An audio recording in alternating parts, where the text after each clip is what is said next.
तर नमस्कार विद्यार्थी मित्रांनो, स्वागत आहे तुमचं स्पर्धा सेतू या यूट्यूब प्लॅटफॉर्मवरती. तर आज तारीख आहे 24 ऑगस्ट आणि आज आपण पाहणार आहोत 24 ऑगस्टच्या सर्व लेटेस्ट चालू घडामोडी, ते पण MCQ आणि एक्सप्लेनेशन फॉर्मॅटमध्ये. जर चॅनलवरती नवीन असाल तर चॅनलला सबस्क्राईब करायला विसरू नका. तर चला सुरुवात करूया आजच्या आपल्या पहिल्या प्रश्नाला. तर आजचा आपला पहिला प्रश्न आहे, राष्ट्रीय अंतराळ दिन कोणत्या घटनेच्या स्मरणार्थ साजरा केला जातो? खरं तर हा प्रश्न काल द्यायला पाहिजे होता, पण ही स्लाईड चुकून राहिलेली माझ्याकडून, मग त्यामुळे ही आज घेतली, कारण ज्यामुळे तुमचा प्रश्न राहाय नको. तर पर्याय आहेत मंगळयान प्रक्षेपण, चंद्रयान-2, चंद्रयान-3चे यशस्वी सॉफ्ट लँडिंग आणि आदित्य-L1. तर याचं योग्य उत्तर आहे चंद्रयान-3चे यशस्वी सॉफ्ट लँडिंग.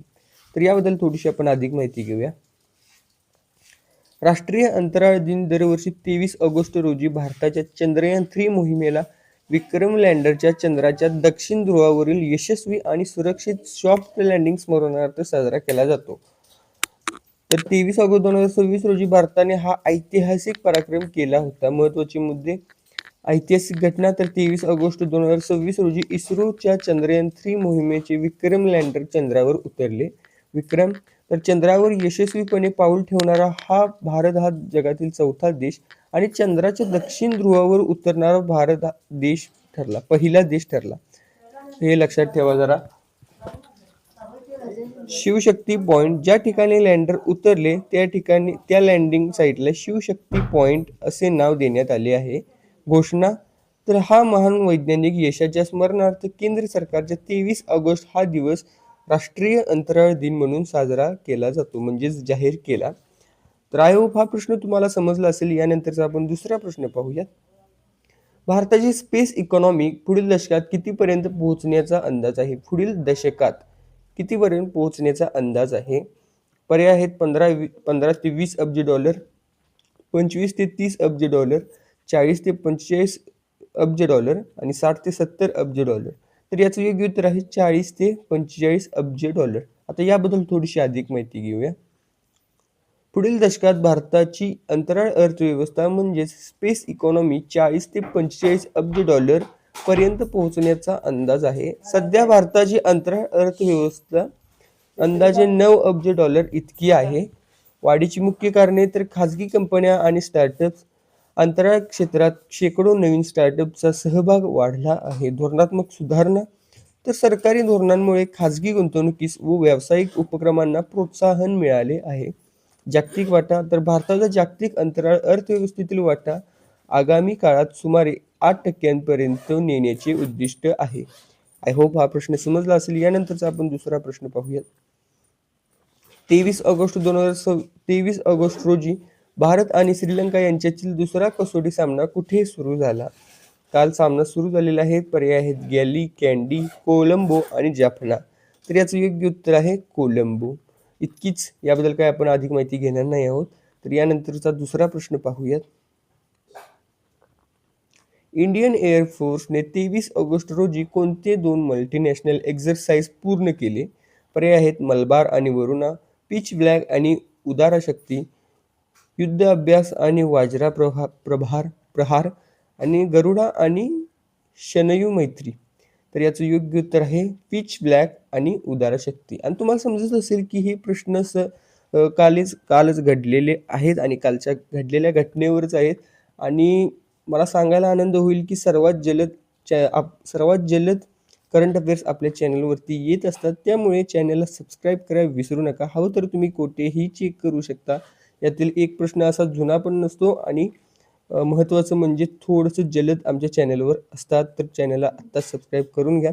तर याबद्दल आपण थोडीशी अधिक माहिती घेऊया.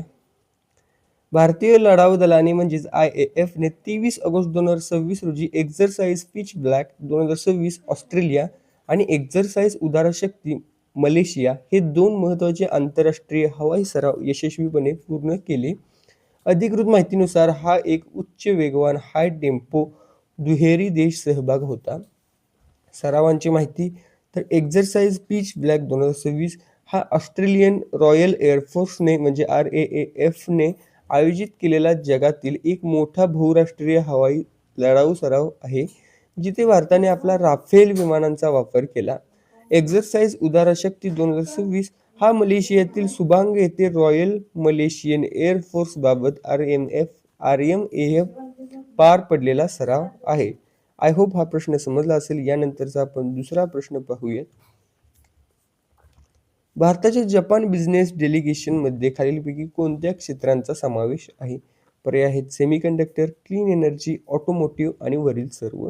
तर याचं योग्य उत्तर आहे वरील सर्व, कारण यामध्ये सेमीकंडक्टर, क्लीन एनर्जी आणि ऑटोमोटिव्ह सुद्धा येत असतात.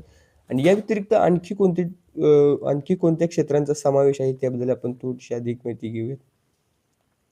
भारताच्या जपान दौऱ्यातील व्यावसायिक शिष्टमंडळात म्हणजेच बिझनेस डेलिगेशनमध्ये उत्पादन, सेमीकंडक्टर, स्वच्छ ऊर्जा, पोलाद, ऑटोमोटिव्ह, वित्तीय सेवा, आरोग्य आणि स्टार्टअप्स या प्रमुख क्षेत्रांचा समावेश आहे. शिष्टमंडळातील मुख्य क्षेत्रे उत्पादन म्हणजे मॅन्युफॅक्चरिंग, सेमीकंडक्टर अँड इलेक्ट्रॉनिक्स, स्वच्छ ऊर्जा म्हणजे क्लीन एनर्जी, पोलाद उद्योग म्हणजे स्टील, वाहन उद्योग म्हणजे ऑटोमोटिव्ह, वित्तीय सेवा म्हणजे फायनान्शियल सर्व्हिस, आरोग्य सेवा म्हणजे हेल्थकेअर आणि स्टार्टअप्स या क्षेत्रांचा समावेश होतो. तर यानंतरचा आपण दुसरा प्रश्न पाहूया. 23 ऑगस्ट रोजी इराणने मोठा नॅचरल गॅस रिझर्व्ह कोणत्या प्रांतात सापडल्याचे जाहीर केले?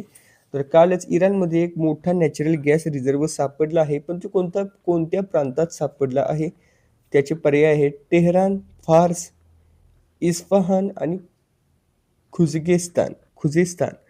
तर याचं योग्य उत्तर आहे फार्स. तर काल इराणमध्ये मोठा नॅचरल गॅस फार्स या प्रांतामध्ये सापडलेला आहे. आता त्याबद्दल आपण थोडीशी अधिक माहिती घेऊया. 23 ऑगस्ट 2026 रोजी इराणने फार्स या दक्षिण प्रांतात नैसर्गिक वायूचा म्हणजेच नॅचरल गॅसचा मोठा साठा सापडल्याचे जाहीर केले.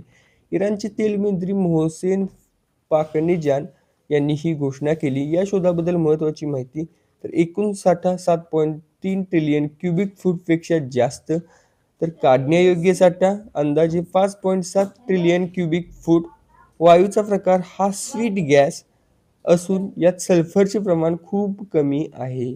आय होप हे प्रश्न आजचे तुम्हाला समजले असतील. कमेंटमध्ये एकदा नक्की सांगायचे आहे की प्रश्न कसे वाटले, आणि सबस्क्राईब केले नसेल तर सबस्क्राईब करून घ्या, कारण मी तुम्हाला सांगितलेलेच आहे, कारण सर्वात जलद हे क्वेश्चन येत असतात आपल्या चॅनलवरती. सो भेटूया पुढल्या व्हिडिओमध्ये. त्याआधी जर सबस्क्राईब केले नसेल तर सबस्क्राईब करून घ्या.